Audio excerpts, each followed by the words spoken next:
Children's, லூக்கா 11ஆம் அதிகாரம் முழுவதுமாக படிச்சிங்க இல்லையா? 33ஆம் வசனத்தில் என்ன எழுதியிருக்கு? ஒருவனும் விளக்கை கொளுத்தி மறைவிடத்திலாவது மரக்காலின் கீழேயாவது வைக்காமல் உள்ளே வருகிறவர்கள் வெளிச்சம் காணும்படி அதை விளக்கு தண்டின் மேல் வைப்பான் அப்படின்னு எழுதியிருக்கு. அதாவது ஒரு விளக்கை எதுக்காக கொளுத்துறோம்? வீடு இருட்டாக இருக்குது, கரண்ட் இல்லை அப்படின்னா விளக்கை கொளுத்துவோம். அதாவது மெழுகுவத்தி கொளுத்துறோன்னு வச்சுக்கோங்களேன்.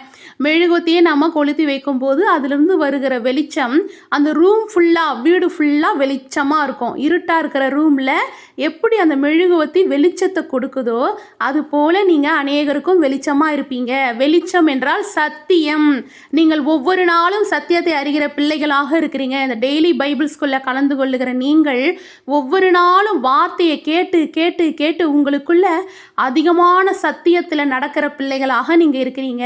அதனால் கர்த்தர் உங்களை உயர்ந்த ஸ்தானத்திலே வைக்கப் போகிறார். அநேகருக்கும் வெளிச்சம் கொடுக்க பிள்ளையாக, அதாவது சத்தியத்தை சொல்லும் பிள்ளையாக கர்த்தர் உங்களை மாற்றப் போகிறார். ஆமேன். ஹல்லேலூயா.